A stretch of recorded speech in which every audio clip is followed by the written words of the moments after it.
Iya, terima kasih untuk Ustadz Juni ya yang sudah menghangatkan siang hari ini.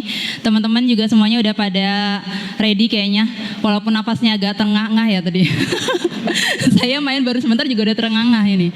Oke, perkenalkan kami berdua calon guru penggerak. Sebenarnya teman-teman semua ini juga guru penggerak ya.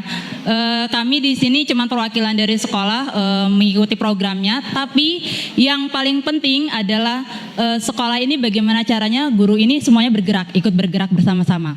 Ya, mungkin kami nanti akan men-sharekan materi apa yang sudah kami dapatkan selama kurang lebih 3 bulan terakhir ini.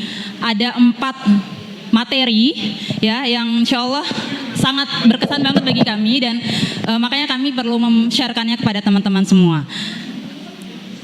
Dirimu ya, oke. Untuk materi pertama dan kedua, ini dia ada 4 materi ya teman-teman. Jadi ada 2 materi pertama kedua nanti Zahriana yang akan menyampaikannya, Zahrenita yang akan menyampaikannya, dan nanti keempat dan ketiga dan keempat saya akan menyampaikannya. Monggo silakan.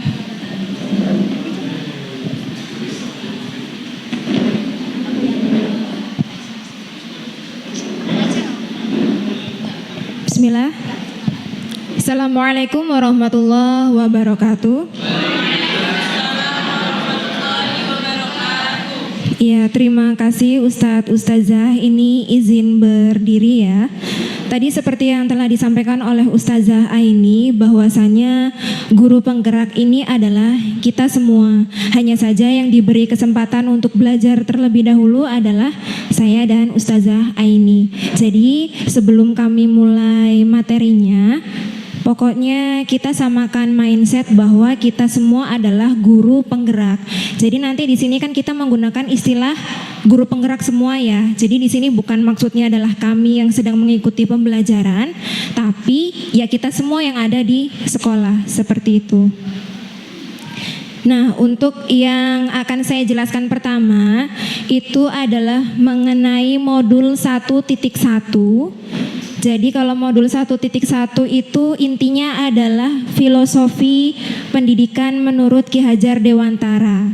Jadi seperti yang telah disampaikan oleh Pak Ngatiman dan juga dulu sebelumnya sudah ada pengimbasan dari Ustazah Armisa mengenai profil pelajar Pancasila Ki Hajar Dewantara. Di CGP ternyata kita masih harus belajar ini lagi. Jadi sebenarnya pendidikan menurut Ki Hajar Dewantara itu seperti apa sih? Gitu. Jadi kalau pendidikan menurut beliau adalah seperti yang Ustadz Ustazah bisa baca di layar, yaitu merupakan daya dan upaya untuk memajukan bertumbuhnya budi pekerti. Budi pekerti itu meliputi kekuatan batin, karakter, pikiran, intelektual, dan tubuh anak agar dapat memajukan kesempurnaan hidup, yaitu kehidupan anak yang sesuai dengan dunianya. Ini adalah pengertian pendidikan menurut Ki Hajar Dewantara. Jadi tidak melulu apa yang harus kita capai dalam sekolah, misalnya terkait kurikulum harus dicapai dan lain-lain. Ternyata pendidikan artinya lebih dari itu. Kita mengajar sesuai dengan kebutuhan anak-anak. Yang endingnya nanti adalah merdeka belajar, seperti itu. Itu inti dari pendidikan menurut Ki Hajar Dewantara. Kemudian ini tujuannya persis sekali saya ulang seperti yang disampaikan oleh Pak Ngatiman kemarin. Jadi tujuan dari pendidikan itu adalah menuntun segala kodrat yang ada pada anak-anak agar mereka itu bisa mencapai keselamatan dan kebahagiaan yang setinggi-tingginya sebagai manusia maupun anggota masyarakat. Nah, di sini kalau kodrat itu ada 2, kodrat alam dan juga kodrat zaman. Maksudnya kodrat alam itu adalah bawaan lahir si anak, karakter yang memang sudah ada di dalam diri anak-anak sejak mereka lahir. Kita tidak bisa mengubahnya. Kita nggak bisa maksa anak-anak harus berubah sesuai dengan apa yang kita mau. Jadi misalnya anak itu memang mungkin dari lahir wataknya sudah keras, ya sudah, kita nggak bisa maksa anak itu untuk menjadi lembut seperti keinginan kita. Jadi tugasnya guru adalah menuntun dan membimbing supaya sisi-sisi yang positif di dalam dirinya itu lebih banyak munculnya. Jadi untuk menutupi sisi-sisi jelek atau sisi-sisi buruk yang anak-anak punya. Jadi tugas kita itu kalau menurut kodrat alam. Kemudian kalau kodrat zaman itu artinya bahwa kita sebagai guru harus membekali anak-anak supaya mereka siap menghadapi kondisi zaman saat ini. Kalau saat ini kan mereka terkenal dengan istilah generasi milenial, generasi Z, generasi 4.0 gitu. Nah, itu tugas kita sebagai guru membekali mereka supaya mereka bisa hidup sesuai dengan keadaan yang sekarang gitu. Bahkan ada juga ya yang mengatakan bahwa didiklah anak-anak kita itu sesuai dengan zamannya, bukan sesuai dengan zaman kita atau mendidik seperti yang kita mau gitu. Nah, ini kalau menurut Erik Erikson, jadi kodrat itu maksudnya tahap tumbuh kembang. Kalau kita di level ini ya, identitas versus kebingungan peran atau loyalitas. Kita di tahap seperti ini ya. Jadi anak-anak itu nanti endingnya tuh ya loyalitas, dan mereka pada tahap ini sedang mencari identitas dan sedang bingung sebenarnya mereka itu peranannya seperti apa dalam menjalankan proses pembelajaran. Kemudian kalau kodrat tahap tumbuh kembang menurut Ki Hajar Dewantara itu ada wiraga dan wirama. Kalau wiraga itu kan anak-anak ya tahapnya, sedangkan kita yang sudah level balik sampai nanti balik itu namanya wirama. Jadi wirama itu indikatornya adalah mereka punya tanggung jawab, kemudian pembiasaan, irama keseharian, jadwal rutin, selaras dengan sesama dan semesta. Ini kodrat-kodrat tahap tumbuh kembang yang diharapkan oleh Ki Hajar Dewantara. Nah, ini kembali lagi bertemu dengan mekanisme ini ya. Mungkin sudah sering kita lihat di mana-mana, yaitu profil pelajar Pancasila. Ya minimal harus hafal 6 karakteristik ini ya Ustazah, walaupun mungkin kita belum hafal poin-poin, misalnya bergotong royong itu poinnya apa, mandiri poinnya apa. Minimal kita tahu dulu kalau profil pelajar Pancasila itu ada 6 karakter. Ini adalah ending dari pembelajaran yang diharapkan oleh Ki Hajar Dewantara. Jadi sekarang kita fokusnya kepada profil pelajar Pancasila ini. Ternyata nggak cuma CGP aja yang belajar mengenai profil pelajar Pancasila. Ternyata ketika saya mengikuti seminar JSIT pun para pengisi materi membahas mengenai bahwa JSIT ini juga endingnya adalah profil pelajar Pancasila. Jadi sangat selaras dengan sekolah kita yang memang basisnya IT. Jadi IT, sekolah penggerak, guru penggerak, semuanya sama. Kita selaras, yaitu menginginkan anak-anak kita nanti endingnya mempunyai karakter seperti profil pelajar Pancasila gitu. Jadi alhamdulillah kita sudah SIT, sudah ikut sekolah penggerak, dan juga sudah ada calon-calon guru penggeraknya. Jadi sudah sangat harmonis dan selaras. Nah, tadi karena kita harus menuntun kodrat anak-anak sesuai dengan zamannya, sesuai dengan kodrat alamnya. Di sini ada satu poin penting yang menurut saya juga sangat bagus. Di situ ada Lamkin mengatakan bahwa guru dengan karakter yang baik itu bisa mengajarkan murid mereka tentang bagaimana keputusan dibuat melalui proses pertimbangan moral. Jadi di sini seperti yang Ustazah bisa baca, bahwa guru dengan karakter yang baik itu akan bisa melestarikan nilai-nilai kebaikan juga kepada anak-anak. Nah, kalau di guru penggerak, gimana caranya supaya anak-anak kita itu nanti bisa berending memiliki karakter yang sesuai dengan profil pelajar Pancasila? Salah satunya adalah dimulai dari gurunya dulu. Jadi di sini kalau modul 1.1 itu belajar mengenai filosofi pendidikan Ki Hajar Dewantara, yang mana guru itu sebagai teladan yang menanamkan nilai-nilai kebaikan kepada anak-anak. Karena kan tadi kita endingnya itu nggak melulu mengenai angka, mengenai skor atau hasil.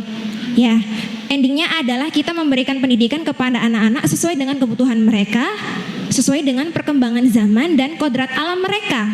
Gitu. Jadi semuanya dimulai salah satunya adalah dari gurunya dulu, menanamkan nilai-nilai kebaikan kepada anak-anaknya. Seperti itu. Makanya kalau di CGP ini selalu ditekankan teladan. Seperti itu Ustazah. Kayaknya kalau teladan ini ya usaha kita bersama ya, PR kita bersama setiap individu, PR-nya adalah gimana bisa menjadi guru teladan, guru yang ideal untuk anak-anak. Ini juga yang salah satu teori pembelajaran Ki Hajar Dewantara yang paling penting adalah ini seperti yang Ustadz Ustazah dapat lihat di layar. Guru itu kita semua adalah tukang kebun atau petani. Jadi kita tugasnya hanya merawat tumbuh-tumbuhan kita dengan nilai-nilai kebaikan. Jadi misalnya kita nanam padi, jangan kita berharap bahwa akan tumbuhnya jagung. Kalau kita nanamnya jagung ya jangan berharap tumbuhnya padi. Jadi ibaratnya sekolah, lingkungan kita itu lahannya, anak-anak itu adalah bibit-bibitnya, dan kita ini adalah petaninya atau tukang kebunnya.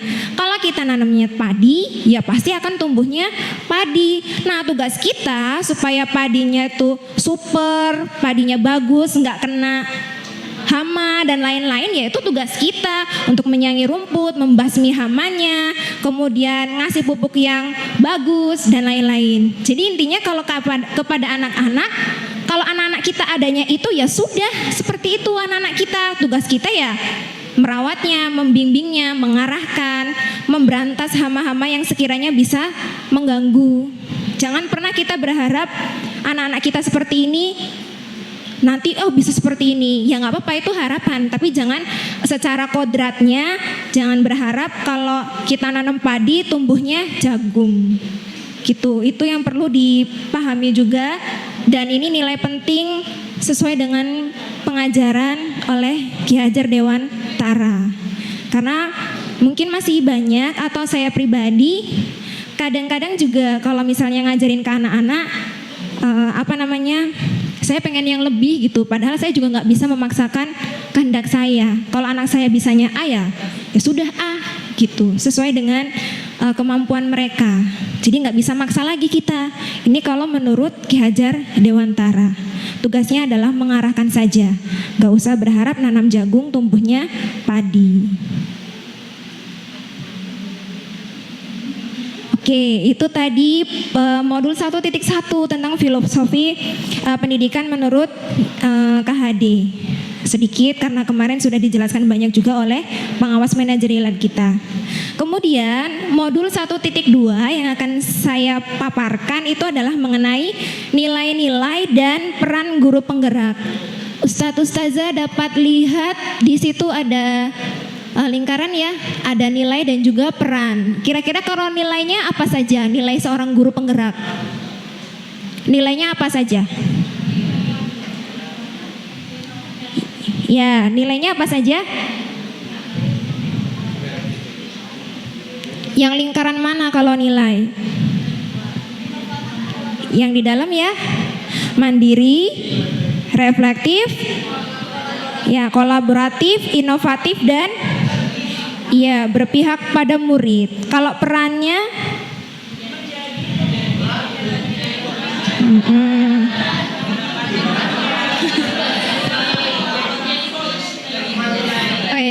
mohon maaf ya. Jadi kalau perannya ada menjadi pemimpin pembelajaran, mewujudkan kepemimpinan murid, mendorong kolaborasi, menjadi coach, menggerakkan komunitas praktisi. Oke, ini penjelasannya. Yang pertama mandiri.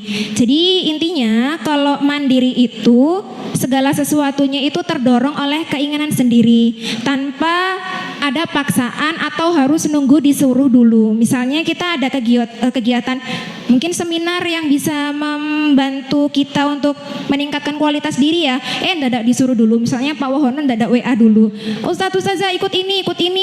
Nah, kalau ciri seorang guru penggerak itu mandiri, tanpa disuruh, dia senantiasa aktif untuk meningkatkan kualitas dirinya. Jadi ikut semua kegiatan. Jadi semua aksinya itu bertanggung jawab. Guru tersebut bertanggung jawab atas segala hal yang terjadi pada dirinya.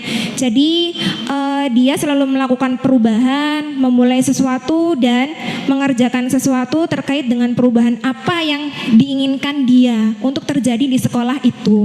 Jadi kalau mandiri ini jangan nunggu untuk disuruh dulu atau nunggu untuk ada kesempatan dulu. Kalau bisa kita cari ya apa saja yang bisa meningkatkan kompetensi dan kualitas diri kita. Dan kalau kita sudah mengikuti itu, ya jangan karena terpaksa, tapi memang harus keinginan kita sendiri. Ini namanya mandiri yang harus ada dalam diri seorang guru penggerak. Kemudian ada reflektif. Nih, kalau guru yang reflektif berarti guru yang mampu merefleksikan dan memaknai pengalaman yang terjadi di sekelilingnya, baik yang terjadi pada diri sendiri maupun pihak lain. Jadi maksudnya adalah bahwa guru penggerak itu selalu evaluasi, selalu refleksi, selalu merenung lah ya apa yang sudah dia lakukan, mengevaluasi diri, kalau ada apa-apa itu terbuka, terus kemudian saya setelah ini harus seperti apa, misalnya mungkin mengalami kesusahan ketika menghadapi anak-anak atau mungkin kesusahan ketika harus mengembangkan metode pembelajaran dan lain-lain. Nah, guru penggerak itu harus reflektif. Kalau misalnya sekiranya dia kurang ya harus sampai pada tahap perbaikan. Kalau misalnya tadi dia kurangnya di bagian A, ya dia memperbaiki itu gitu. Jadi merefleksi. Enggak misalnya kita ketemu kesulitan, kita diam aja cuma tahu itu kurang deh gitu, tapi enggak ada tindak lanjutnya. Nah, kalau reflektif ini sampai tahap evaluasi dan melakukan perbaikan. Makanya di sini kalau seorang guru penggerak itu harus punya sifat yang terbuka. Jadi saling sharing sama rekan sejawat yang lain. Seperti itu. Mungkin selama ini kita sudah ya, tapi tidak ada tindak lanjut yang nyata banget dan konsisten. Jadi mungkin sudah sharing, sudah baiknya seperti ini ya di kelas ini gitu. Tapi ya sudah seperti itu. Besoknya nggak ada kabar lagi. Nah, harapannya nanti kalau kita sudah paham teori reflektif ini, kita melakukannya sampai tahap perbaikan. Nah, kemudian kolaboratif. Nah, istilahnya juga kolaboratif ya, kolaborasi. Jadi harus membangun hubungan kerja yang positif di semua pemangku kepentingan. Jadi baik di sekolah maupun luar sekolah. Misalnya kalau di dalam sekolah itu wali kelas dengan BK atau wali kelas dengan guru yang lain, kalau ada apa-apa itu sifatnya kolaboratif. Kita kalau jadi guru itu enggak jalan sendiri-sendiri, misalnya si A punya masalah, si B punya masalah, diselesaikan sendiri-sendiri atau ditangani sendiri, tidak. Jadi kalau di sekolah kita mau bergerak semua gurunya, ya harus punya kolaboratif, bila perlu juga dengan lingkungan sekolah dan di luar sekolah, misalnya kayak orang tua perlu ngomong juga, atau mungkin komunitas terkait kayak MGMP. Nah, itu juga penting kita melibatkan mereka, nggak cuma ngobrol sesama guru, kolaborasinya antar guru aja, enggak. Sesekali juga perlu melibatkan orang tua dan juga MGMP. Seperti itu harapannya. Kemudian inovatif ini ya dari inovasi ya. Jadi maksudnya adalah bahwa kita semua diharapkan mampu untuk mempunyai gagasan-gagasan baru dan tepat guna terkait situasi tertentu ataupun permasalahan tertentu. Ya kalau kita tahu potensi IMBOS seperti ini, ya kita inovasi, mau bikin apa, atau mau mengadakan apa, membuat apa, atau mungkin Ustadz saya punya ide seperti ini, gimana kalau kita begini. Nah, seorang guru penggerak juga harus selalu punya inovatif, punya gagasan-gagasan baru untuk kemajuan sekolah. Khususnya karena di sini SMP IT berarti gimana caranya untuk mencetak generasi yang bertakwa, cerdas dan berperadaban Islam, Ustadz saya punya ide seperti ini loh Tat, gimana kalau anak-anak kita atau guru-guru kita seperti ini, nah itu boleh. Karena kalau guru penggerak ini nggak cuma ke siswa saja, tapi juga ke semua anggota sekolah. Seperti itu ya. Nanti kalau tentang budaya-budaya tersebut akan dijelaskan di modul 1.4 oleh Ustazah Aini. Jadi inovatif ya. Kalau yang biasanya kreatif pasti kadang jodohnya inovatif gitu. Ide-idenya ada aja yang keluar. Nah, itu boleh dikeluarkan dan ditampung oleh pihak-pihak terkait. Kalau punya ide-ide boleh masukannya.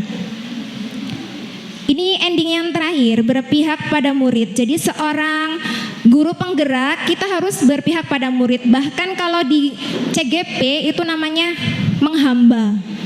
menghamba tanda kutip.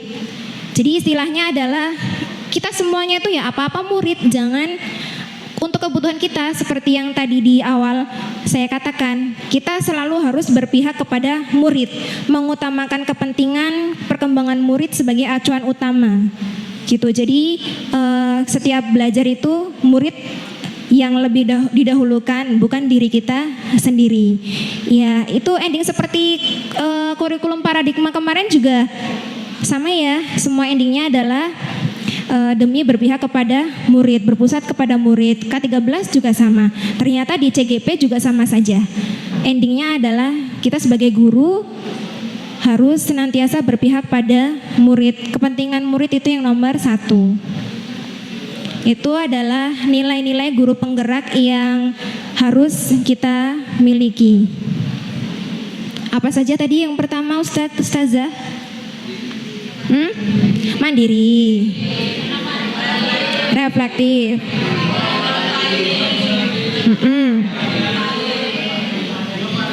inovatif. Iya, terima kasih. Nah, kemudian yang terakhir, yang poin-poin yang akan saya jelaskan adalah tentang peran guru penggerak. Kalau tadi nilai-nilai kita yang harus dimiliki, sekarang peranan kita nih di sekolah ataupun di kelas sebagai guru penggerak itu apa saja. Jadi di sini kalau guru penggerak itu tidak hanya fokus pada pemimpin pembelajaran di kelas saja, tapi juga harus menggerakkan diri serta lingkungan sekolah agar dapat mewujudkan sekolah yang berpihak pada murid. Kalau lingkungan sekitar kita juga sudah baik dan mendukung, hasilnya juga akan baik kepada anak-anak. Nah, sekarang peran kita itu apa di sekolah maupun di kelas atau kepada komunitas lain pada umumnya. Ini peran kita yang pertama adalah menjadi pemimpin pembelajaran. Kalau di kelas kita nurut sama siswanya atau kita mengendalikan siswa? Ya, ada yang nurut sama siswa, ada yang ya kita yang mengendalikan siswa, kita nggak bisa nurutin siswa gitu. Mungkin sebagian seperti itu ya. Jadi kita lihat kalau di sini adalah menjadi pemimpin pembelajaran yang mendorong well-being ekosistem pendidikan sekolah. Jadi maksudnya adalah seorang pemimpin yang menitik beratkan kepada komponen yang terkait erat dengan pembelajaran seperti kurikulum, proses belajar mengajar, asesmen, pengembangan guru serta komunitas dan lain-lain. Jadi di sini maksudnya well-being itu adalah kondisi sesuai kondisi yang ada pada anak-anak gitu maksudnya. Jadi kita menjadi pemimpin pembelajaran itu ya tidak hanya berhadapan dengan siswa saja di kelas, tapi ternyata kita juga harus aware atau peduli terhadap proses belajar mengajarnya, bahkan sama kurikulum sekolahnya kita itu maunya apa, itu juga harus aware. Kemudian assessment atau penilaian dan evaluasi kita juga harus paham. Terus kemudian pengembangan guru serta komunitas sekolah seperti MGMP juga kita harus tahu arahnya mereka itu kemana atau maunya seperti apa. Nah itu peran kita di sekolah adalah menjadi pemimpin pembelajaran. Intinya semuanya, nggak cuman kita ngatur atau ya melakukan proses pembelajaran di kelas saja bersama peserta didik itu tidak. Jadi pembimbingan pembelajaran itu dari semua sisi. Dari semua sisi. Kemudian peran yang kedua yaitu menggerakkan komunitas praktisi. Maksudnya itu adalah menggerakkan komunitas praktek untuk rekan guru di sekolah dan wilayahnya, dan juga berpartisipasi aktif dalam membuat komunitas belajar untuk para rekan guru baik di sekolah maupun wilayahnya. Ini contoh sederhananya MGMP. Jadi kita harus aktif di MGMP bila perlu punya sumbangsih, nggak cuman terima soal itu misalnya. Seharusnya ya idealnya seperti itu, kita harus punya, kita ada sumbangsih gitu kepada MGMP wilayah gitu, ataupun nantinya kita juga harus lebih menggerakkan lagi MGMP yang ada di sekolah gitu. Jadi berpartisipasi aktif, ini peran guru. Kemudian ini juga peran guru yang ketiga yaitu menjadi coach bagi guru lain. Ya, jadi nggak cuman mungkin olahraga atau mungkin ekskul yang punya pelatih, tapi ternyata kita itu adalah pelatih atau coach dari rekan guru yang lain. Jadi di sini keterangannya apa? Kita bisa, intinya tuh sensitif lah, peka sama kemampuan rekan sejawat kita yang lain, rekan-rekan kerja kita itu aspek-aspek yang bisa ditingkatkan oleh teman sejawat kita itu apa. Nah di situ kita bisa masuk berbagi, memberikan masukan atau memberikan pendapat gitu. Jadi kita kalau ngobrol sama teman, oh saya tahu nih ustazah ini kemampuannya seperti ini, dikasih motivasi, kemudian apa yang bisa di up sama guru tersebut gitu. Terus di sini sampai mampu merefleksikan hasil pengalamannya sendiri serta guru lain untuk dijadikan poin peningkatan pembelajaran. Jadi sebagai seorang coach juga guru penggerak itu bisa memantau perkembangan dari rekan guru lain tersebut. Jadi karena tadi mungkin guru penggerak yang sudah belajar duluan kan kami berdua. Akan tetapi ternyata memang sebenarnya kita semua ini adalah guru penggerak. Jadi kalau kita tahu dan mengamati bahwa ternyata rekan kita punya potensi-potensi tertentu, ayo kita obrolkan, kemudian diskusikan aspek-aspek apa yang bisa ditingkatkan dari guru tersebut yang sekiranya bisa menjadi bahan untuk kemajuan sekolah. Tuh, jadi mungkin nanti setelah pasca ini kalau kita itu ustazah itu tuh pinter ini, ustadz itu pinter ini. Jadi bisa di-sharingkan sehingga kemampuan si ustadz atau ustazah itu tuh nggak mendelep atau nggak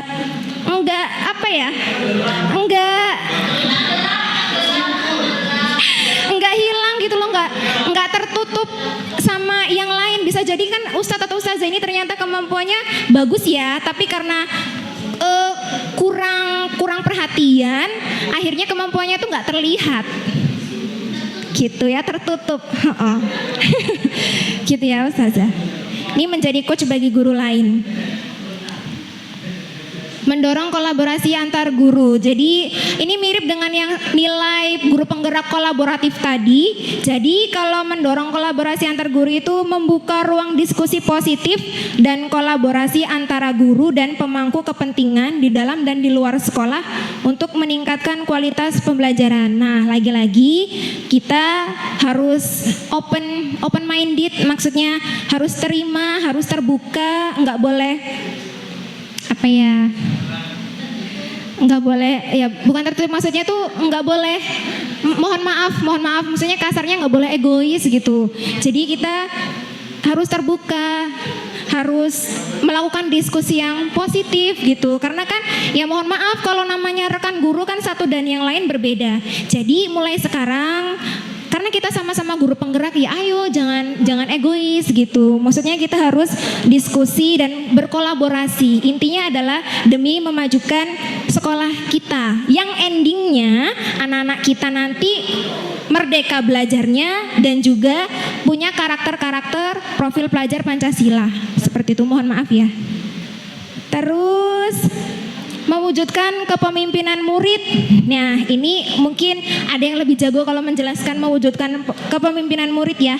Jadi kita sebagai guru siapa saja, nggak cuma mungkin Za'ana sebagai wakasis ya, tapi tugas kita semua adalah mendorong peningkatan kemandirian dan kepemimpinan murid di sekolah. Jadi membantu para murid ini untuk mandiri dalam belajarnya. Alhamdulillah mungkin ya 90% gak ada yang nyontek kalau siswa imbos paling ya.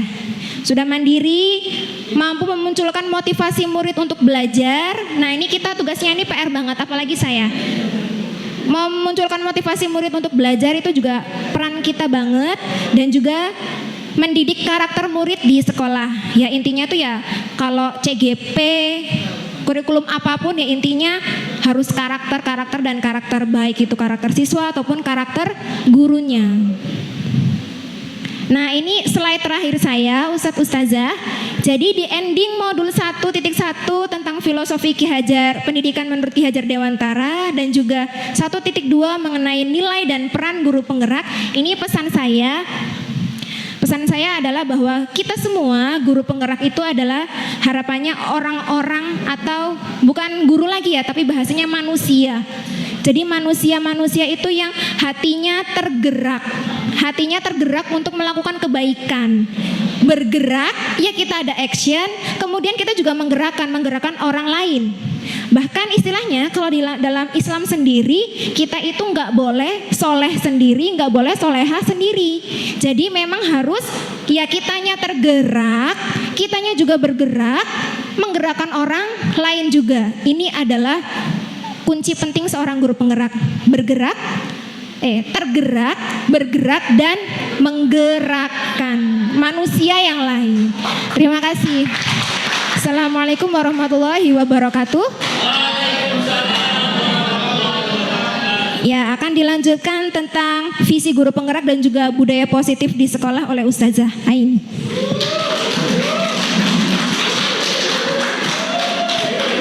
Oke.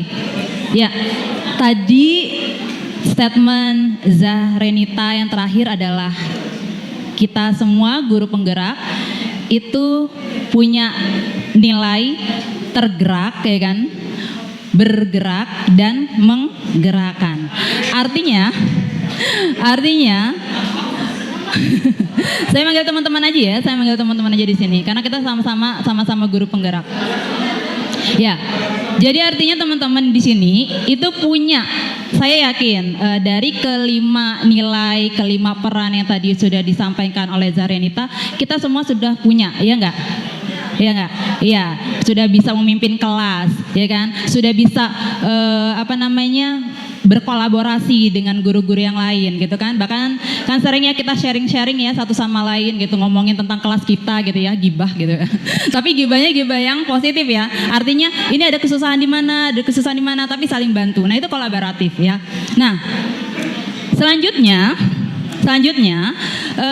ini materi yang sebenarnya sangat simpel, tapi ini mengajarkan kita bahwa ketika kita menjadi guru penggerak, kita tidak hanya bergerak untuk diri kita ataupun murid kita saja yang kita ajar, ya, tapi kita pun bisa memberikan kontribusi kepada sekolah kita, gitu. Dan for your information, pada saat Lokakarya 1, ya kan, kami bersama dengan perwakilan sekolah itu sudah membuat statement bahwa perwakilan sekolah akan membantu terlaksananya program guru penggerak ini ya, Zahulika ya. Saat itu ada Zahulika, ada Arum juga. Nah, sehingga untuk itu apa yang harus kita lakukan? Namanya kalau kami menggunakannya IA Bagja. IA Bagja itu singkatan dari inquiry apresiatif. Bagja itu nanti teknisnya nanti akan saya jabarkan karena panjang sih. Nah, saat kita waktu di kampus kita mengenal analisis SWOT, ya enggak? Ya, analisis SWOT. SWOT itu apa sih? Strength, weakness, opportunity, threat, SWOT ya itu. Jadi itu artinya menganalisis segala macam dari 4 aspek itu. Nah, kalau di IA Bagja ini kita akan menganalisis apa sih potensi yang kita punya. Ya. Jadi kita menganalisis potensi yang kita punya dan kita kembangkan potensi yang kita punya atau yang sudah ada. gitu ya, yang sudah berjalan. Gitu. Jadi kita tidak melihat kekurangannya, bahkan diharapkan kita tidak melihat apa, kalaupun sekolah ini ada kekurangannya, ya udah kita yang kita kembangkan adalah positifnya. Yang sudah ada kita kembangkan lagi biar lebih baik lagi. Bahkan sampai yang negatifnya atau kekurangannya itu tidak tampak sama sekali. Itu tujuannya IA Bagja ini. Dan ini teman-teman bisa melakukan semuanya. Ya, ini teman-teman bisa melakukan semuanya. Yuk. Ya, ini tadi yang saya jelaskan ya. Ini jadi IA itu atau inquiry apresiatif itu landasan berpikir kita. Landasan berpikir kita dimulai dari apa yang kita punya, itu yang kita gali, kita kembangkan kembali gitu. Nggak usah kita melihat kekurangan kita. Gitu juga ketika kita mau memperkembang diri kita ya, jangan melihat kekurangan kita. Kita nggak akan pernah berkembang kalau kekurangan kita. Kita lihat apa sih potensi kita. Kita punya potensi apa? Itu yang kita harus pacu kembali. Gitu juga nanti ke murid-murid kita gitu ya. Jangan melihat negatifnya murid-murid kita, tapi lihat apa sih yang mereka punya, kita kembangkan itu. Gitu. Next.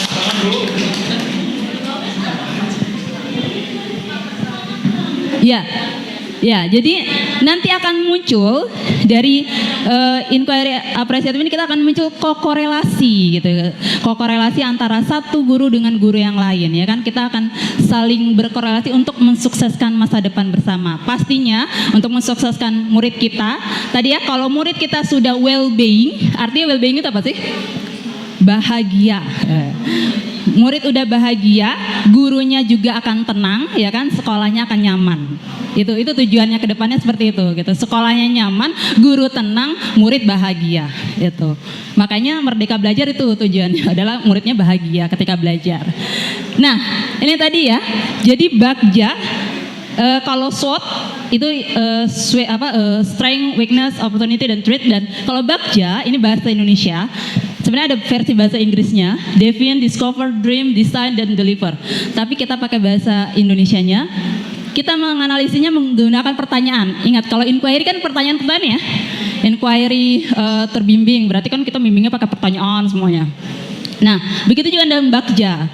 Pertama kita buat pertanyaan, yaitu membuat pertanyaan utama yang akan menentukan arah penyelidikan kekuatan, potensi, peluang, definisi, tujuan. Pertanyaan dibuat untuk memprovokasi, menginisiasi perubahan prakarsa. Artinya di sini kita buat pertanyaan, apa sih yang mau kita kembangkan? Gitu, pertanyaannya seperti itu. Ya. Kemudian yang kedua, ambil pelajaran. Ambil pelajaran ini artinya tadi, kan kita menggunakan potensi yang sudah ada ya, atau kegiatan sekolah yang sudah berjalan ini apa? Kita ambil pelajarannya. Apa yang lebihnya, apa yang kurangnya? Itu maksudnya diambil pelajaran di sini. Kemudian G, gali mimpi. Kita menyusun deskripsi kolektif bila mana inisiatif terwujud. Tadi waktu di awal buat pertanyaan kita pingin kan, oh contoh ya, ini yang IA Bagja yang sudah saya buat GoWR ya. Saya membuat IA Bagjanya ini adalah tentang piket kelas. Ini kalau misalnya nanti teman-teman pada setuju, manajemen pada setuju, kita akan terapkan ini. Piket kelas. Piket kelas sudah kita punya kan ya? Sudah punya kita. Sudah berjalan? Sudah. Nah, saya buat pertanyaan. Bagaimana piket kelas bisa membentuk karakter kolaboratif? Itu pertanyaan yang saya buat, karena saya mau nunjuknya ke profil pelajar Pancasila ya. Kemudian hanya ambil pelajaran. Saya lihat selama ini kita piket kelas ada, tapi guru-gurunya kadang tidak ikut memantau gitu kan ya.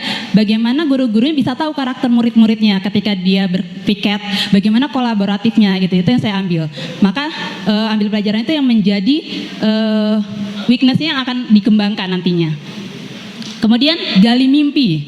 Nah, saya gali nih, oh berarti saya harus buat deskripsi nih, piket kelasnya, wali kelas ikut serta gitu kan. Wali kelas yang punya peran membagi-bagi siswanya kerjanya apa gitu kan. Kemudian semua siswa bergerak, begitupun wali kelas juga bergerak gitu. Wali kelas apa perannya? Itu mengamati siswa-siswanya, kemudian memberi laporan nanti kepada tim. Mungkin kalau kita pakai nanti ada tim piket kelasnya sendiri gitu, yang guru gitu ya, guru yang nanti akan menerima laporan. Terus jabarkan rencana. Nah, rencana ini lebih ke rincinya. gitu kan. Apa-apa saja yang mau dilakukan dari step by step, dilakukan di jam berapa, kemudian pelaporannya bagaimana gitu, kemudian siapa yang berperan gitu. Nah kalau di piket kelas saya itu semuanya ya piket kelasnya dilakukan setiap hari, pulang sekolah sekitar 10 menit, yang mengawasi guru wali kelas gitu kan, pelaporannya setiap minggu kepada tim piket kelas, kemudian setiap sebulan sekali kita berikan reward kepada kelas yang terbersih gitu, of the month gitu. Nah jadi seperti itu. Hah? Oh, ini ada ini nggak sih? Oh, udah. Kemudian atur eksekusi. Nah, kalau atur eksekusi ini sudah masuk ke tahapan pelaksanaan gitu. Di sini semuanya sudah dipahamkan, semua gurunya sudah dipahamkan gitu kan, kita mau ngapain dan yang bertanggung jawab siapa. Nah, itu atur eksekusi di sana. Ya. Jadi dari IAP Baja yang kita udah buat, ya kan, itu nanti tujuan utamanya, bukan tujuan utamanya, tujuan larinya kemana? Ke budaya positif. Ya, ke budaya positif. Tadi Zarenita bilang kita semua ini bagaikan petani, ya enggak? Murid itu bagaikan bibit, gitu kan ya, bibit. Nah, budaya positif ini laksana lahan, gitu. Atau sekolah ini yang kita sudah bentuk menjadi budaya positif itu adalah lahannya. Bagaimana murid kita itu bisa tumbuh, itu bergantung dari lahannya, gitu kan ya? Gitu. Ketika lahannya itu sudah positif, ya kan? Kita pun sebagai guru sudah menjadi guru penggerak semua, ya. Maksudnya punya nilai tadi, punya peran tadi, gitu. Insya Allah saya yakin murid kita itu pasti akan menjadi pelajar yang mempunyai karakter yang bagus, gitu. Walaupun bibit awalnya nggak terlalu bagus, tapi karena lingkungannya sudah dibentuk yang bagus, dia pasti akan bagus, ya nggak? Ya, gitu. Nah, jadi saya ambil nih dari katanya KHD. Kita ngomongnya KHD, Ki Hajar Dewantara, bahwa ya ini tadi ya. Ya, ini budaya positif itu seperti memperbaiki kondisi tanah, memelihara tanaman padi, memberi pupuk air, membasmi ulat jamur dan sebagainya. Gimana caranya? Yaitu sekolah harus bebas dari yang namanya hukuman. Sekolah harus bebas yang namanya bullying, ya kan? Itu nggak nyaman gitu kan? Akan tidak nyaman bagi semuanya. Oke, dan anak-anak akan merasa bebas, merdeka. Bahkan kita tahu ya, kemarin kita udah mendengar ada paradigma bahwa paradigma kurikulum baru bahwa siswa itu bebas untuk menentukan saya mau belajar apa gitu kan. Nah, sekolah kita kalau belum fix ya, maksudnya belum, sebenarnya masih bebas ya, kita boleh mengambil K13 ataupun kurikulum yang baru. Tapi kalau kita sudah menjadi sekolah penggerak nantinya, kita wajib menggunakan kurikulum yang baru itu. Makanya benar-benar murid itu bebas untuk tidak merasa tertekan. Belajar tapi tidak merasa tertekan. Belajar fisika misalnya gitu kan ya, ya belajar, tapi kita tidak memaksakan bahwa dia harus pinter fisika. Fisikanya harus dapat 80, padahal dia cuman nyatanya cuman 70 aja, ya udah lulus gitu kan. Nggak perlu kita memaksakan dia harus dapat 80 gitu. Itu namanya bebas. Lanjut.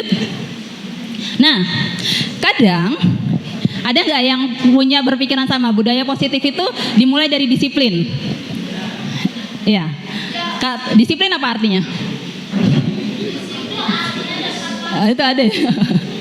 Patuh ya, kalau kita kan dasarnya disiplin itu kepatuhan, padahal kalau artinya sendiri, mana sih tadi? Nah. Gimana sih nih? Nah,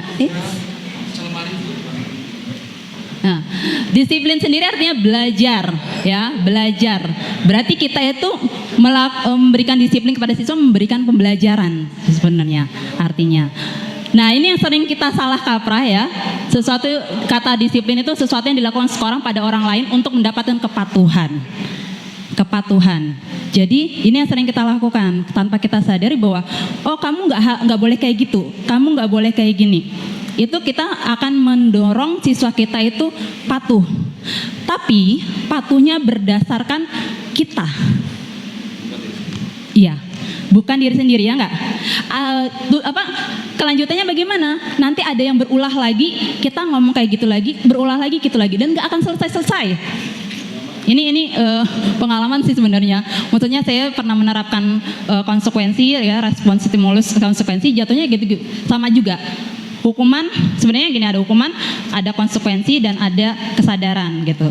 Nah, yang saya pernah lakukan ya hukuman saya pernah lakukan, kemudian konsekuensi saya juga lakukan, lama-lama gitu-gitu lagi gitu.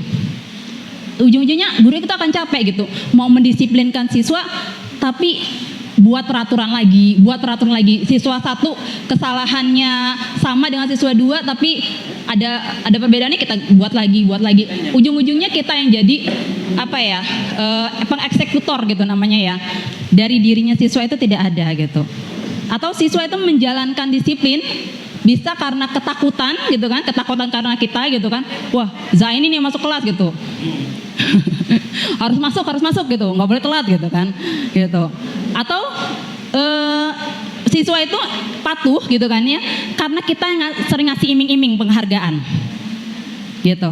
Nah itu juga nggak boleh. Terlalu memberi penghargaan itu juga tidak baik, ya kan? Artinya siswa itu akan patuh berdasarkan siapa gurunya.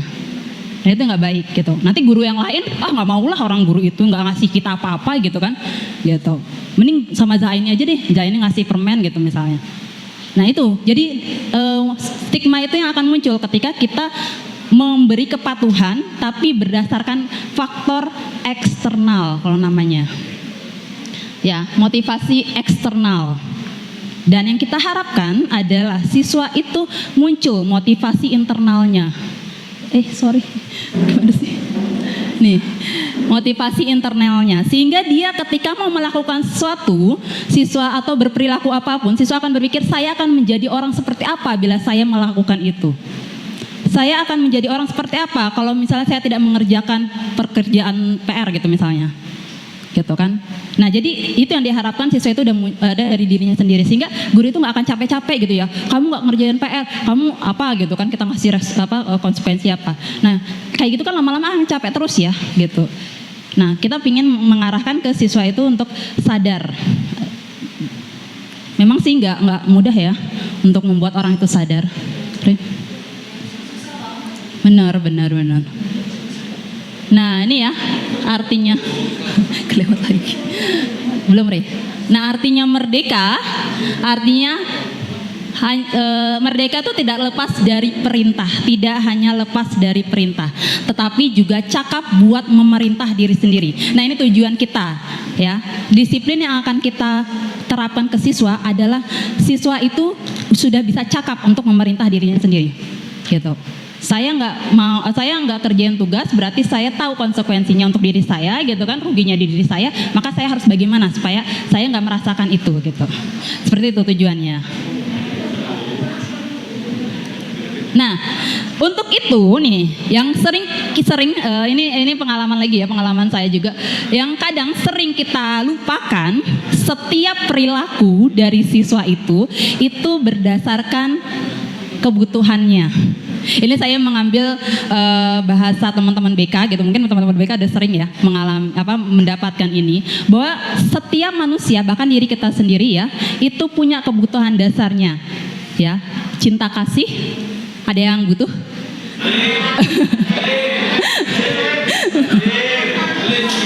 Iya, cinta kasih ya. Cinta kasih itu baik perhatian gitu kan ya, sapaan gitu ya. Siapa yang belum disapa hari ini? Alim.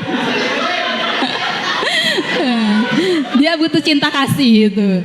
Kemudian penguasaan. Nah, nih, penguasaan artinya apa?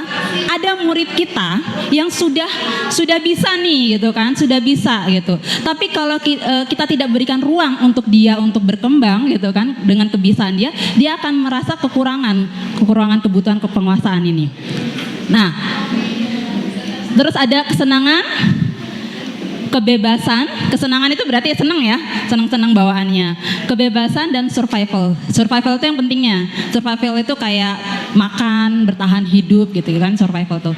Jadi butuh kebutuhan dasar manusia itu, ya itu yang pokoknya gitu ya, makan. Nah, Kalau ini semua terpenuhi, maka akan tercipta murid-murid yang berperilakunya positif. Tapi kalau ini semua tidak terpenuhi, maka akan muncul yang negatifnya. Contoh, cinta kasih, ya kan? Cinta kasihnya tidak dipenuhi. Negatifnya apa kira-kira muncul? Hah? Emosi, iya marah-marah gitu ya.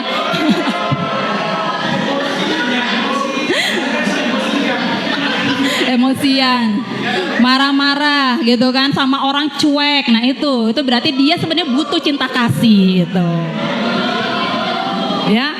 Jadi kita bisa merhatiin nih teman-teman kita ya, kok dia disapa nggak nengok-nengok gitu kan. Oh, dia butuh cinta kasih, perhatian, ditanyain gitu, ada apa gitu kan. Itu dia tuh. Ya. Itu yang lain juga sama ya. Penguasaan berarti kalau dia melakukan perilaku yang buruk, contohnya kayak bullying, ya kan, dia merasa, oh saya pingin leader nih, jadi leader nih, tapi dia tidak diberikan kesempatan untuk menjadi leader, ya lama-lama dia yang akan menindas temannya gitu kan. Nah, bullying itu ya salah satunya bisa dari penguasaan, kurang adanya kebutuhan dari penguasaan itu. Dan juga yang lainnya, kesenangan, ya kan. Misalnya dia tidak diberikan ruang untuk dia bersenang-senang gitu, yang ada dia nanti gangguin temennya, atau di kelas dia ini sering berisik gitu, gedang-gedangan gitu kan, ngeganggu temennya, itu udah berarti dia butuh kesenangan gitu. Berikanlah dia kesenangan apapun gitu. Iya. Dan kebebasan ya gitu. Lanjut. Saya kasih 4, ada kasus nih. Ya, teman-teman tolong periksa ini kira-kira kebutuhan apa yang dibutuhkan oleh siswa, coba. Yang pertama tuh, ibu guru bilang, aku tidak boleh bersenandung sewaktu mengerjakan tugas. Katanya kelas harus tenang, tidak ada suara, padahal kan aku suka dan senang menyanyi. Kebutuhan apa kira-kira yang kurang? Kesenangan. Ya, kesenangan bisa, kebebasan juga bisa gitu ya. Nah, terus ada lagi. Ibu guru tidak menyapaku hari ini padahal aku pakai jepit rambut baru. Kebutuhan apa yang kurang?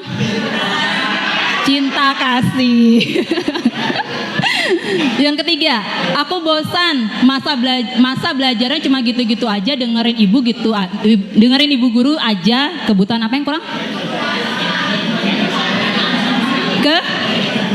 Kebebasan, ya kan, dia butuh sesuatu yang baru gitu kan. Dan aku sebel gambarku tidak rapi, malah ibu guru nunjukin ke teman-temanku di depan kelas. Apa kira-kira?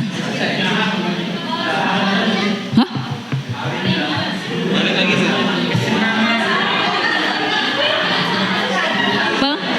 Penguasaan, aku sebel gambar tidak gitu ya, penguasaan ya. Jadi kita bisa kita bisa mengindikasi murid-murid kita ataupun teman-teman kita di sini sebagai contoh gitu ya. Oh, kalau dia ditoel sedikit aja marah, wah ada apa nih gitu kan, ada kebutuhan yang kurang nih dalam dirinya gitu.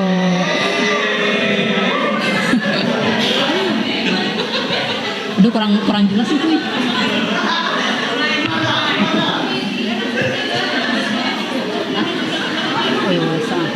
Oke, nah berarti ketika kita, sebelum mulai ini saya bilang bahwa mendidik itu sulit ya ternyata ya.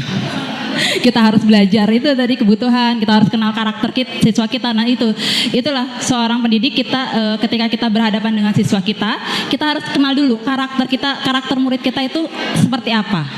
Dan yang kedua, di dalam mendidik itu ada art of education-nya, ada seninya. Nah, seninya apa? Ini kita ngomong main peran ya. Nah, ada 5 posisi kontrol atau peran, 5 posisi peran guru untuk mengontrol muridnya. Silakan nanti setelah saya jelaskan ini teman-teman bisa milih saya itu lebih ke mana ya posisi kontrolnya. Pertama, posisi penghukum. Ya, ciri-ciri. Ini yang hilang, nggak gede. Menghukum, iya. Karakternya nih, dia menghardik, menunjuk-nunjuk, menyakiti, menyindir. Nah itu karakter guru yang penghukum. Ya, mudah-mudahan kita enggak ya. Kemudian pembuat merasa bersalah, ya, pembuat merasa bersalah. Contoh kata-katanya nih ya, mana sih? Nah, ini contoh kata-katanya saya ambil aja nih. Kamu seharusnya kamu sudah tahu ibu lelah sekali. Apa sih? Kok enggak? Oh, kamu seharusnya sudah tahu ibu lelah sekali mengatakannya, ibu stres gitu. Nah itu diterima oleh siswa kita, ya ampun gitu. Aku merasa ibu apa yang kulakukan membuat ibu itu stres, nah gitu. Atau kita bilang gitu kan ya, Juni kamu itu loh Bu Aini kan udah sering bilang. Ustazah kan udah sering bilang, masa kayak gitu terus sih gitu. Emang Ustazah masa kamu kayak gitu terus sih gitu, tidak mau ngerjain tugas Ustazah. Nah itu akan mendapatkan feedback dari siswa, itu akan merasa, oh saya itu melakukan sesuatu yang gak baik sehingga guru saya mengeluh tentang saya gitu. Nah itu membuat sebenarnya tidak baik ya, posisi seperti ini tidak baik gitu. Nah kemudian ada posisi sebagai teman. Nah contohnya nih, ayolah lakukan demi ibu. Biasa kalau teman kan kayak gitu ya, ayolah lakuin sih, ayo sih, gitu-gitu kan. Nah, masa kamu tidak mau tidak ingat ibu pernah bantu kamu. Nah, biasa kalau teman kayak gitu ya saling memberi, take and give ya, gitu kan. Nah, gitu juga kalau misalnya kita posisinya ada sebagai teman kepada murid, kita seolah pernah ngasih apa dan murid itu kita meminta murid itu balikinnya kayak mana. Itu posisi teman, gitu. Dan yang keempat, posisi pemantau, gitu. Nah, kalau posisi pemantau ini kayak strength on the rules-nya gitu. Jadi dia apa sih peraturannya ketika ada murid yang melakukan perilaku yang tidak baik? Misalnya dia terlambat masuk kelas gitu kan. Kamu kan udah tahu peraturannya bahwa kalau kamu masuk telat 5 menit kamu nggak boleh masuk. Nah itu dia strike on the rules ya gitu. Nah itu pemantau. Nah kalau yang terakhir posisi manajer. Ya, manajer. Oh, iya. Kalau manajer apa sih, kayak mana sih manajer itu? Mengatur ya, mengontrol gitu kan. Tapi manajer di sini kita sebagai posisi manajer itu, misalnya contoh saya kasih kata-kata, apa yang kita yakini. Kemudian apa yang bisa kamu kerjakan untuk memperbaiki masalah ini. Jadi perkataannya itu balik lagi ke siswa, gitu loh. Misalnya ada perilaku gitu yang tidak baik gitu kan kita sudah punya keyakinan kelas ya. Oh ya, nanti saya akan jelasin keyakinan kelas itu apa. Misalnya kita udah punya peraturan ya gitu. Nah menurut kamu apa yang kamu lakukan merugikan orang lain tidak gitu. Kemudian kira-kira apa yang harus kamu perbaiki gitu. Kedepannya kamu mau kayak mana. Jadi itu manajer seperti itu, posisi manajer ya. Jadi teman-teman ya, itu ya. Jadi kita udah tahu bahwa kita punya peran, punya nilai, dan juga kita punya posisi ketika berhadapan dengan perilaku siswa. Dan yang terakhir, nah tadi kalau kita lihat ya, seolah tingkatan penghukum, tingkatan pembuat orang merasa bersalah, tingkatan orang teman, pemantau, dan yang terakhir manajer itu yang terbaik itu manajer ya. Tapi menjadi manajer itu sangatlah sulit gitu ya. Jadi manajer sangat sulit gitu. Kita harus tahu karakter siswa kita. Kita tidak boleh emosian, benar-benar harus dewasa emosi lah gitu ya. Dewasa emosi gitu. Nah, jadi untuk itu ada yang namanya ketika kita berhadapan dengan siswa berperilaku yang tidak baik gitu ya. Ada yang namanya restitusi. Restitusi itu proses menciptakan kondisi bagi murid untuk memperbaiki kesalahan mereka sehingga mereka bisa kembali pada kelompok mereka dengan karakter yang lebih kuat. Artinya ada siswa melakukan perilaku yang salah. Oke, kita terima kesalahannya gitu. Tapi kalau kita tadi posisinya sebagai penghukum, kira-kira murid balik ke kelas bagaimana hatinya? Sakit ya, gondok gitu kan. Bahkan mungkin kalau dia punya mental dendam gitu kan, pulang nanti awas saja, saya kempesin botolnya gitu. Bisa ada yang kayak gitu kan ya. Nah berarti yang kita tidak melakukan restitusi kalau seperti itu, karena tujuannya restitusi adalah ketika kita mengajak siswa kita yang melakukan kesalahan, kita buat dia sadar bahwa apa yang dia lakukan itu emang salah dan dia punya, oh ya saya harus bagaimana ke depannya gitu. Sehingga dia kembali lagi ke kelasnya itu dengan perasaan yang senang, gembira dan tidak kepikiran lagi, oh tadi saya sudah melakukan kesalahan apa gitu. Itu restitusi. Oke, untuk ini ada 3 langkahnya. Langkah restitusi saya dinamakannya ya. Nah, ini semua guru tidak lepas dari guru BK. Setiap guru boleh, bisa dan justru harus gitu untuk melakukan triangle restitusi ini. Jadi pertama kita bisa dengan menanyakan menanyakan keyakinan. Menstabilkan identitas. Ya, jadi kita kedatangan nih ada siswa kita yang berperilakunya negatif gitu. Kita stabilkan identitas dengan apa? Misalnya nih kata-katanya nih, baiklah Nas, setiap orang pasti pernah melakukan kesalahan gitu. Wajar apa yang kamu lakukan gitu. Kemudian kamu bukan satu-satunya yang pernah melakukan ini kesalahan itu gitu kan.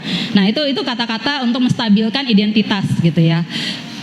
Kemudian menanyakan keyakinan itu kayak peraturan gitu. Nanti lebih lengkapnya kalau ada kesempatan kita bisa ngobrol tentang keyakinan gitu. Kemudian validasi tindakan yang salah. Validasi tindakan salah itu berarti kamu tentu punya alasan kenapa melakukan itu gitu kan. Nah dari sini di validasi tindakan ini kita bisa tahu nih karakter murid kita kayak mana, kebutuhan apa yang kurang gitu. Itu di validasi tindakan. Nah, nih ya tadi yang menstabilkan identitas ya. Tujuannya apa? Nih, untuk membuat murid yang merasa gagal karena berbuat salah menjadi positif terhadap dirinya. Gitu. Jadi benar-benar manusia kan manusia ya. Artinya ya kita munculkan di pikiran kita ini paradigma. Apa namanya? Siswa itu oke, dia melakukan kesalahan gitu kan, tapi ini sesuatu yang tidak kesalahan yang tidak fatal gitu. Jadi kita bisa bilang bahwa apa yang kamu lakukan itu semua orang bisa pernah melakukannya. Setiap orang pernah datang terlambat gitu kan. Setiap orang pernah melakukan tidak ngerjakan tugas gitu. Setiap orang pernah masuk kelasnya nggak pakai sendal gitu, pakai sendal gitu. Nah, jadi kita berkata seperti itu supaya murid itu merasa bahwa oh iya saya salah gitu ya, tapi dia tidak dijudge gitu loh, kamu salah gitu enggak. Tapi dia merasa bahwa apa yang saya lakukan, kesalahan saya lakukan ternyata itu manusiawi loh gitu. Nah, yang kedua memvalidasi tindakan yang salah. Setelah kita siswa menstabilkan identitas tadi, kita memvalidasi ini untuk kita mencari tahu kenapa sih kamu melakukan itu gitu, alasannya gitu kan. Nah di sini kita bisa tahu karakter murid kita kayak mana dari cara dia ngomong gitu, dari cara dia menyampaikan, dari cara kebutuhan dia menyampaikan, kita tahu kebutuhannya apa. Di sini validasi tindakan, sehingga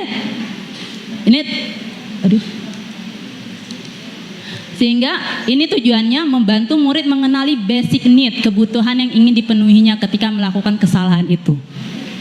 Sehingga kita tahu, nah kalau kamu itu di kelas berisik, mukul-mukul meja gitu, kamu sebenarnya dapat apa gitu. Oh saya seneng Zah gitu. Nah berarti dia butuh kesenangan gitu kan.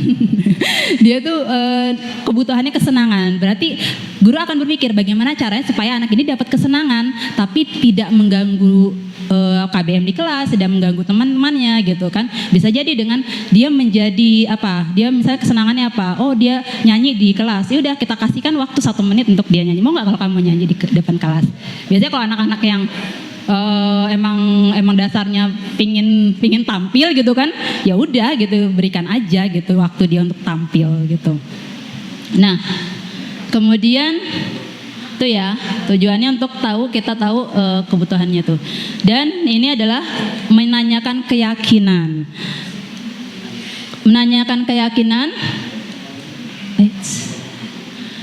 murid melihat kesalahannya dihubungkan dengan nilai-nilai kebajikan yang diyakininya, mendasari manusia berinteraksi dengan orang lain.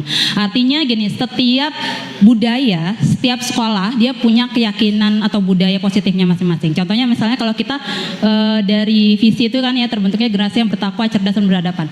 Jadi contohnya bertakwa gitu kan ya.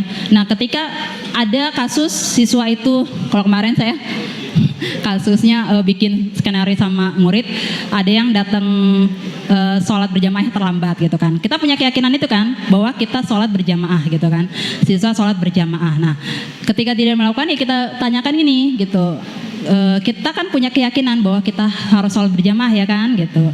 Nah, nanti ujungnya adalah murid melihat kesalahannya dan dihubungkan dengan nilai-nilai kebajikan yang yakini. Oh iya, berarti saya salah nih. Saya tidak melakukan sholat berjamaah nih, gitu kan.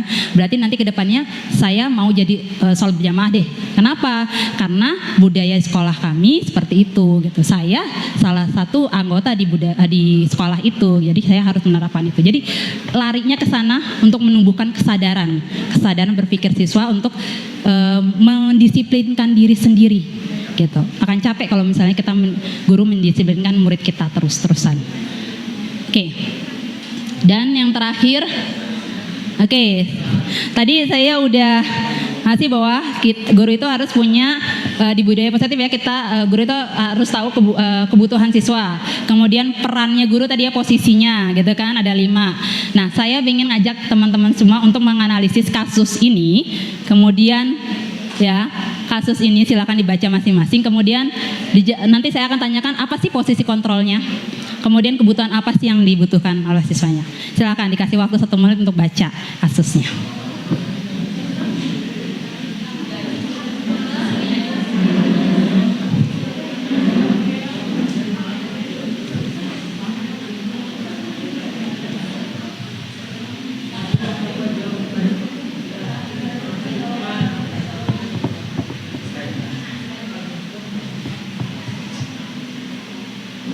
Sudah?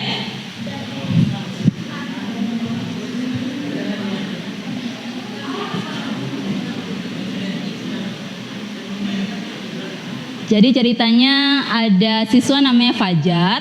Pada saat pelajaran bahasa Inggris oleh Bu Dani, dia tidur-tiduran dan tampak acuh tak acuh pada pelajarannya. Ketika diminta Bu Dani untuk maju ke depan, Fajar hanya diam terpaku sambil megang buku bahasa Inggrisnya dan mainkan spidol tangannya. Nah, Bu Daninya gini, "Hayo Fajar, makanya jangan tidur-tiduran, lain kali perhatikan. Sudah sana duduk kembali, kira-kira siapa yang bisa?" gitu, menanyakan pada siswa yang lain.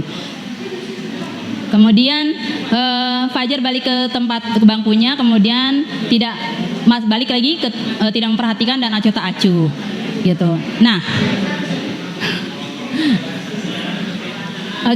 posisi kontrol apa yang diambil Bu Dani dari pendekatan kepada Fajar? Membuat merasa bersalah. Kenapa bisa buat merasa bersalah? Itu ada kata-kata ibu sudah capek mengajarkan kamu, nggak kasihan sama ibu. Gitu. Bener ya? Bener. Itu membuat merasa bersalah. Ada lagi, kayaknya ada 2 di posisinya ini di sini.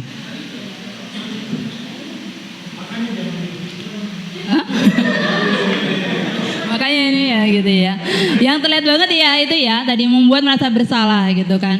Kemudian yang pertanyaan kedua, kebutuhan apa yang diperlukan Fajar? Cinta kasih? Kesenangan? Yang paling. Hah? Kebebasan. Kenapa alasan kebebasan? Bebas tidur. Sekarang kalau saya balikan, kadang kita sering menemukan kasus ini ya di kelas ya. Menurut ustadz-ustadzah semua, ada siswa yang merasa boring kayak gini, kenapa? Cara ngajarnya, kita evaluasi diri ya, gitu. Mungkin cara ngajar kita, gitu ya, yang monoton sehingga siswa itu sebenarnya butuh kebebasan. Artinya pingin cara yang baru, inovasi pembelajaran yang baru, ya kan? Nah, jadi ketika kita melihat kasus seperti ini di kelas nanti ya, kita jangan berpikir bahwa anaknya ini yang yang nggak mau nurut nih gitu. Tapi kita coba analisis bahwa bisa jadi apa yang kita sampaikan itu merasa siswa itu bosan, ya kan? Dia butuh sesuatu yang baru lagi, bebas melakukan sesuatu. Dia tidak hanya sekedar mendengarkan gurunya saja berceramah di depan, tapi dia pingin lakukan gitu. Mungkin saja gitu ada siswa yang pingin melakukan seperti itu, ya kan? Jadi ketika kita berdekatan kepada siswa, kita punya peran mengetahui kebutuhan siswa, kebutuhan dasar siswa, dan juga karakter siswa. Dua itu udah bisa kita menerapkan posisi, kayak saya mau jadi posisi apa? Sebagai penghukum kah? Sebagai pembuat orang merasa bersalahkah? Sebagai temankah? Atau pemantau? Atau yang paling bagus, manajer? Seperti itu. Cukup sekian dari saya, dari kami berdua. Terima kasih. Kalau mungkin karena waktunya habis ya. Jadi kalaupun misalnya ada tanya-tanya, mungkin di belakang ini kita diskusi gitu ya. Saya buka open diskusi kok. Ya. Terima kasih. Assalamualaikum warahmatullahi wabarakatuh.